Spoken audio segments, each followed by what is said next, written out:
Hello students and very good evening to all of you. यार आज मैं आप लोगों के साथ जुड़ा हूं बताने के लिए कि यार एफसीआई की जो नोटिफिकेशन आई है तो उसकी डिटेल्स की यार कितनी वैकेंसीज हैं, क्या क्या हमारी पोस्ट हैं, उसके बाद किस किस जोन में कितनी कितनी वैकेंसीज हैं, सिलेबस क्या रहेगा, पैटर्न क्या रहेगा, है ना, कि कौन सी पोस्ट के लिए क्या क्या एग्जाम फेजेस हैं, मतलब फेज 1 फेज 2, फिर उसके अंदर फेज 2 के अंदर पेपर्स क्या क्या है, अप्लाई कैसे कर सकते हो, फीस कितनी है एंड बाकी सभी चीजें। तो मतलब आज बेसिकली जो बात होने वाली है एफसीआई के नोटिफिकेशन के बारे में होने वाली है ना।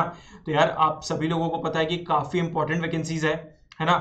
4000 प्लस वैकेंसीज रिलीज हुई है मार्केट में, बहुत दिनों से नोटिफिकेशन घूम रहा था, तो फाइनली 23 को ऑफिशियली नोटिफिकेशन आ चुकी है। अब इसके बाद जो सेकंड चीज है वो क्या है कि यार जो अप्लाई ऑनलाइन का लिंक है वो 28 को ओपन हो जाएगा। तो आप अप्लाई कब से कर सकते हो? 28 से। तो 4103 वैकेंसीज हैं जो कि एक बहुत अच्छा अमाउंट है। और दूसरी बात यार ये ना सभी स्टूडेंट्स के लिए इंपॉर्टेंट है। जैसे हमने देखा है इंजीनियरिंग की पोस्ट, जो इंजीनियर्स होते हैं वो जहां तक है आरआरबी में देखने को मिलती है, आरआरबी जेई में मिलती है, एसएससी जेई में मिलती है। अब एफसीआई भी लेके आया है आप लोगों के लिए इंजीनियरिंग की पोस्ट, जैसे कि हम नोटिफिकेशन में ही देख सकते हैं। आपके पास यहाँ पे सिविल इंजीनियरिंग की पोस्ट है ना। उसके बाद नीचे मैकेनिकल इंजीनियरिंग की पोस्ट आपके पास है ना। तो यही चीज मैं आपको बता रहा हूँ कि यार आपके पास ना ऑप्शंस बहुत सारे हैं, अपॉर्चुनिटीज बहुत सारी हैं।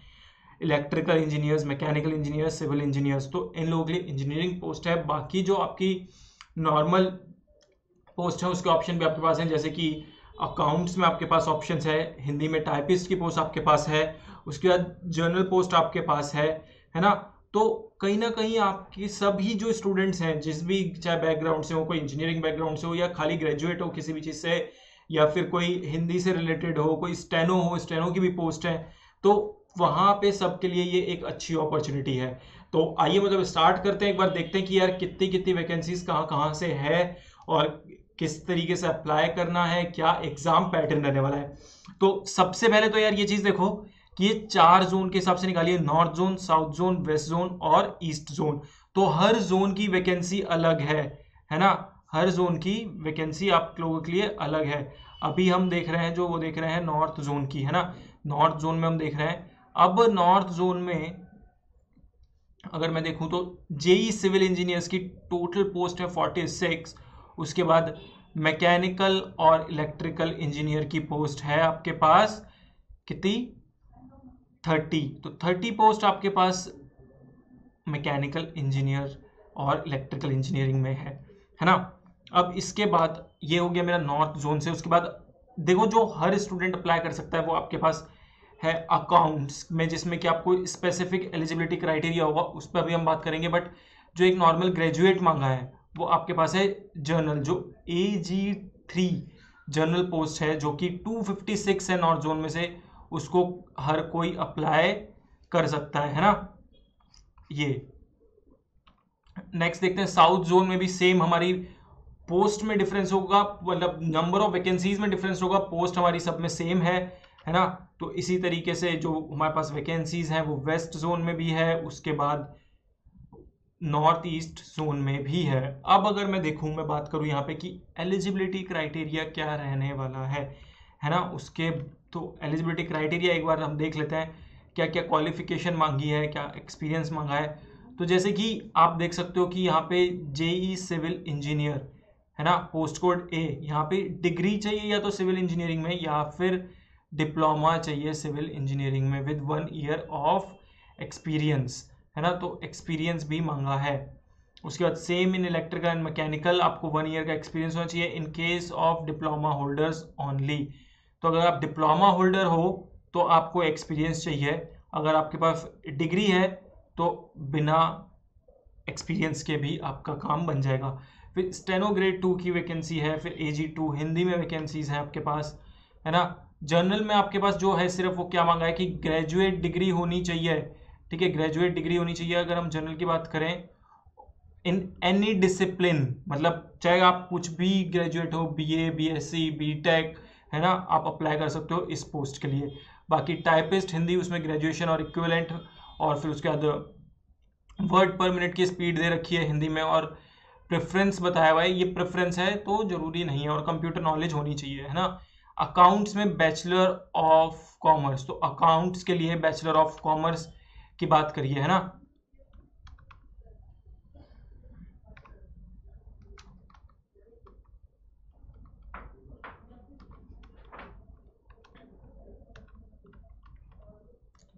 अब जैसे कि टेक्निकल में मैं देखता हूं तो टेक्निकल AG3 टेक्निकल, इसमें बीएससी इन एग्रीकल्चर मांगा है या फिर बीएससी हो, है ना, जो बॉटनी में हो, जूलॉजी में हो, बायोटेक में हो, बायो केमिस्ट्री में हो, माइक्रोबायोलॉजी में हो, फूड साइंस में हो, है ना, या फिर बीटेक हो, बीई हो, फूड साइंस एंड टेक्नोलॉजी में, एग्रीकल्चर इंजीनियरिंग में, बायोटेक्नोलॉजी फ्रॉम रिकॉग्नाइज्ड यूनिवर्सिटी, तो ये सब चीज़ें होती है ना। प्रोफिशिएंसी ऑफ कंप्यूटर ये मांगा है बेसिकली।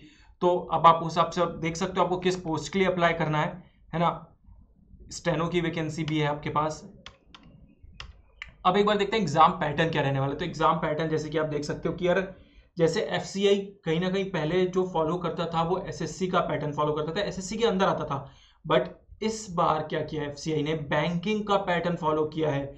जैसे कि आप देख सकते हो कि इंग्लिश, है ना, और बायलैंग्वेज में होंगे पहले तो दोनों पेपर, और इंग्लिश में होगा, और सेक्शनल टाइमिंग इंट्रोड्यूस कर दी है, 20 मिनट्स 20 मिनट्स 20 मिनट्स और 35 क्वेश्चन। तो ये चीज आप देख सकते हो, है ना, कि आपका जो पूरा पैटर्न है वो बैंकिंग वाला है। तो इस चीज पे आपको खास ध्यान देना है कि यार इस बार जो तैयारी करोगे आप, तो उसमें कहीं ना कहीं आपको अपनी स्ट्रेटेजी में चेंज करना होगा, है ना। आपके पास टोटल क्वेश्चंस होंगे 100 ही मार्क्स होंगे, टाइम मिलेगा आपको 60 मिनट्स, ठीक है। उसके बाद ये हो गया आपका फेज 1, ये आपका फेज 1 है सिलेक्शन प्रोसेस का, ये फेज 1 है जो कि सिर्फ क्वालिफाइंग नेचर का है, इसके मार्क्स काउंट नहीं होंगे, ये सिर्फ क्वालिफाइंग नेचर का है। उसके बाद आपका फेज 2 होगा, है ना।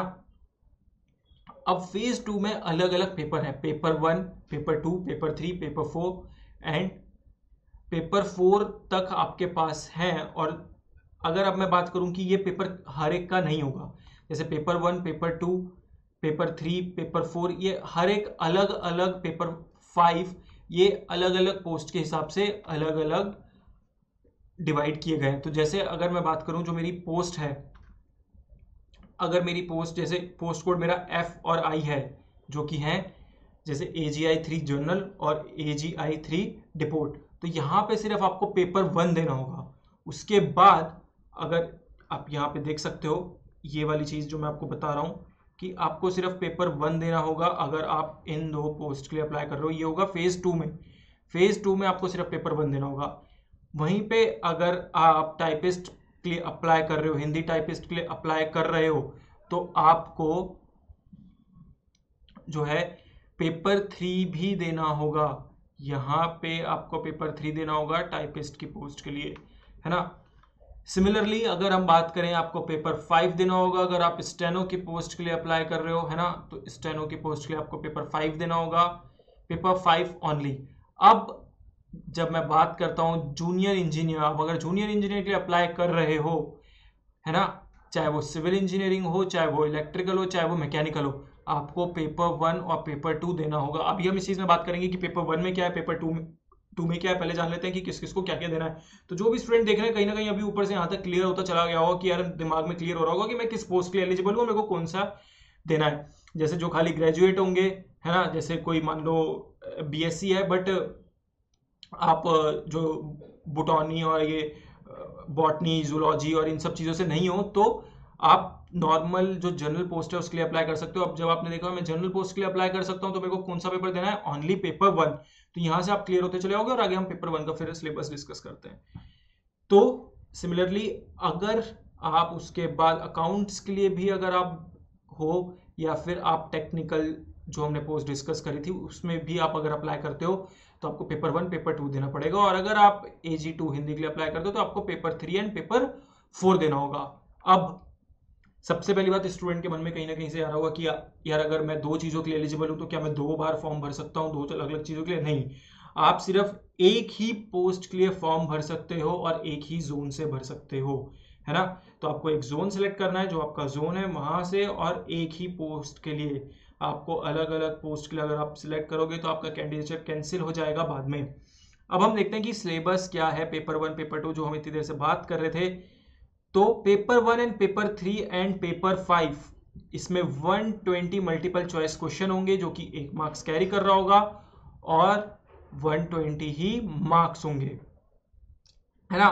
और इसी तरीके से पेपर 2 में होगा 60 मल्टीपल चॉइस क्वेश्चन जो कि 2 मार्क्स के होंगे, तो यानी टोटल हुए हमारे 120 मार्क्स। तो पेपर 2 हमारा होगा टेक्निकल, जो जैसे जो जूनियर इंजीनियर्स हैं, है ना, वो अप्लाई कर रहे हैं, अकाउंट्स वाले अप्लाई कर रहे हैं, तो जो उनका प्रोफिशिएंट वो है, जो उनकी डिग्री है जिस चीज में वो प्रोफिशिएंट है, तो उस चीज से रिलेटेड उनका पेपर होगा, है ना।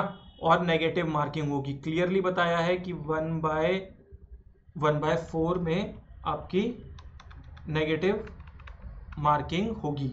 तो 1/4 ये याद रखना, 1/4 में नेगेटिव मार्किंग है, यानी एक क्वेश्चन अगर आप गलत करते हो तो आपका 1/4 मार्क्स कट जाएगा, और अगर आप 2 मार्क्स वाला क्वेश्चन करते हो तो आपका 0.5 यानी 1/2 मार्क्स कट जाएगा, है ना। अब पेपर 4 में क्या है, पेपर 4 है आपका सब्जेक्टिव पेपर है ना। तो 2 क्वेश्चंस ईच कैरिंग 60 मार्क्स, तो 2 ही क्वेश्चन होंगे और 60 मार्क्स का एक क्वेश्चन होगा, तो 120 मार्क्स हो गए, और इसमें कोई नेगेटिव मार्किंग नहीं होगी क्योंकि ये ऑब्जेक्टिव नहीं है ना। अब इसके बाद देखते हैं थोड़ा सा कोर्स की क्या क्या है। पेपर 1 में क्या बताया गया है कि पेपर 1 में हमारा क्या है, पेपर 1 ये 80 मिनट्स का टाइम मिलेगा पेपर 1 के लिए। फेज 2 में पेपर 1 के लिए 80 मिनट्स का टाइम है। फेज 1 याद रखिए, यहाँ थोड़ा सा कंफ्यूजिंग है, फेज 1 फेज 2 के फिर अलग अलग पेपर, है ना। तो पेपर 1 जो है फेज 2 का 120 क्वेश्चन होंगे जैसे हमने बताते। तो इसमें क्या क्या होगा, आपके पास रीजनिंग है, जनरल इंटेलिजेंस है, इंग्लिश है, कंप्यूटर प्रोफिशिएंसी से क्वेश्चन होंगे, जनरल अवेयरनेस होंगे, current events, data analysis, numerical and data interpretation. तो यहाँ आपके ये जो है बेसिकली सारे, अगर आप देखो तो आपने यहाँ पे किसी ने भी बात नहीं करी, क्वांटिटेटिव एप्टीट्यूड कहीं पे नहीं लिखा है, यहाँ पे data analysis, data interpretation, numerical ability लिखा है, जो हमारा बैंक की जब नोटिफिकेशन आती है, जो SBI लिख के देता है या फिर IBPS लिख के देता है, विच मीन्स कहीं ना कहीं पैटर्न जो है पूरा एग्जाम का भी बैंकिंग बेस्ड रहने वाला है। जैसे हमने ऊपर देख लिया कि जो एग्जाम पैटर्न है, जो टाइमिंग है, जो सेक्शंस हैं, वो एक बैंकिंग के बेस पे है। तो जो क्वेश्चंस होंगे, जो लेवल होगा, वो भी कहीं ना कहीं अगर मैं देखूं तो बैंकिंग के जैसा ही रहने वाला है ना। पेपर 2 में आपको 60 मिनट्स मिलेंगे। पेपर 2 में जैसे हमने बात करी थी कि 60 मल्टीपल चॉइस क्वेश्चन है ना, और 120 मार्क्स के लिए। इसी तरीके से इनका सिलेबस है, जैसे आप देख सकते हो कि जूनियर इंजीनियर के लिए आपके पास सिलेबस सिविल इंजीनियरिंग के लिए अलग है, building material, surveying, solid mechanics, estimating, costing and valuation, transportation engineering, environmental engineering, structural engineering, concrete technology, ROC design, steel design, construction management. तो ये हो गए सिविल इंजीनियरिंग के टॉपिक्स। इसी तरीके से मैकेनिकल और इलेक्ट्रिकल इंजीनियरिंग के टॉपिक्स आप देख सकते हो, वही एग्जाम में पूछे जाएंगे। उसके बाद जो हमारी टेक्निकल पोस्ट थी असिस्टेंट ग्रेड 3 के लिए, है ना, तो वहीं पे फिर एग्रीकल्चर, बॉटनी से क्या क्या आएगा, ये सब आपका पूरा सिलेबस लिखा हुआ है। नीचे डिस्क्रिप्शन में आपको इस पूरी PDF का लिंक मिल जाएगा, आप वहां से लिंक डाउनलोड करके, लिंक क्लिक करके पूरी नोटिफिकेशन डिटेल में पढ़ सकते हैं। उसके बाद भी अगर आप लोगों को कोई भी डाउट आता है तो आप कमेंट सेक्शन में बता सकते हैं, है ना। अब देखते हैं पेपर 3। पेपर 3 है 90 मिनट्स का, पेपर 3 है 90 मिनट्स का, जिसमें 120 क्वेश्चंस हैं, है ना। General Hindi, general English, general awareness, general intelligence and computer knowledge. ठीक है, ये उन लोगों के लिए जो अप्लाई कर रहे थे असिस्टेंट ग्रेड 2 हिंदी के लिए, है ना, या टाइपिस्ट हिंदी के लिए, तो ये उन लोगों के लिए है। फिर पेपर 4 आपका है 90 मिनट्स का सब्जेक्टिव टेस्ट, जो है, जो हमने बात करी थी कि जिसमें सिर्फ 2 क्वेश्चंस होंगे, 60 मार्क्स का एक होगा, तो 120 के 2 होंगे, है ना। अब एक बार देखते हैं पेपर 5 में क्या है। पेपर 5 में फिर 90 मिनट्स आपको दिए जाएंगे। 90 मिनट्स के बाद आपके पास 120 मल्टीपल चॉइस क्वेश्चन है ना, जिसमें कि general English, general awareness, general intelligence and computer knowledge आएगा। यह है स्टेनो ग्रेड 2 के लिए। तो ये हो गया आपके क्या क्या एग्जाम पैटर्न है, सिलेबस क्या क्या रहने वाला है, आपको कौन कौन से पेपर की तैयारी करनी है ना।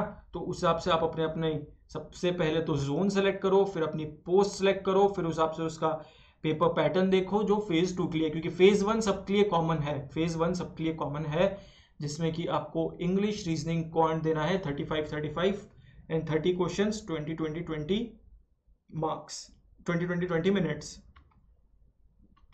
उसके बाद जो बाद का प्रोसेस होता है वो आपका डॉक्यूमेंट वेरिफिकेशन, स्किल टेस्ट, और कुछ पोस्ट के लिए इंटरव्यू भी है ना, तो कुछ पोस्ट के लिए इंटरव्यू भी है। कॉल लेटर आपके आ जाएंगे।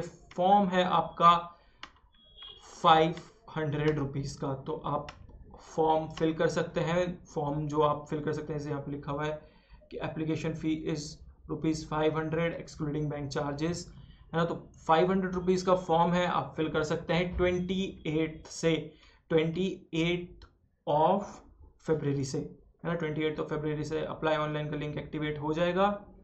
उसके बाद अगर हम यहाँ पे देखें कि एग्ज़ाम कब है, तो यहाँ पे दिया हुआ है टेंटेटिवली अप्रैल और मई 2019। तो ज़्यादा टाइम आप लोगों के पास रह नहीं गया है ना, मार्च का महीना है, अप्रैल और मई में टेंटेटिवली बताया ये कि एग्ज़ाम होने वाले हैं। तो प्रिपरेशन अभी से शुरू कर दो। ऑनलाइन तैयारी पे ऑलरेडी आपके पास FCI के फ्री मॉक टेस्ट अवेलेबल हैं, एटलीस्ट वो अटेम्प्ट करो, है ना। उसके बाद आप पेड परचेस करके काफ़ी सारे और मॉक टेस्ट अटेम्प्ट कर सकते हो, बट पहले स्टार्ट करो फ्री से, उसके बाद और आगे प्रैक्टिस करो, क्योंकि एक बहुत अच्छी अपॉर्चुनिटी है आप लोगों के लिए, इसको ऐसे हाथ से जाने मत देना। उसके बाद बाकी फॉर्मेलिटीज़ हैं हमारे जो हैं, है ना। तो मैं यही कहना चाहूँगा कि यार बहुत अच्छी अपॉर्चुनिटी आई है इस बार आप लोगों के लिए। FCI जो हर साल नहीं आता है, तो इसको अपने हाथ से जाने मत देना। इस बार FCI हमारा है ना, ये एक संकल्प बना लेना और उस हिसाब से आप तैयारी करना अभी से शुरू कर देना।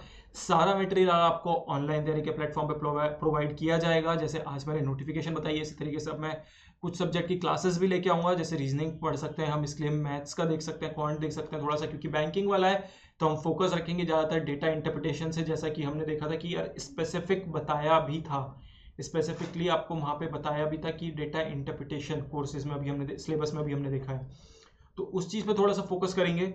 उसके बाद आपको फ्री PDFs मिलेंगी, वीडियोस मिल रही हैं, टेस्ट सीरीज ऑलरेडी मैं आपको बोल चुका हूँ कि टेस्ट सीरीज लाइव है। फ्री मॉक टेस्ट तो अटेम्प्ट करिए एटलीस्ट, है ना।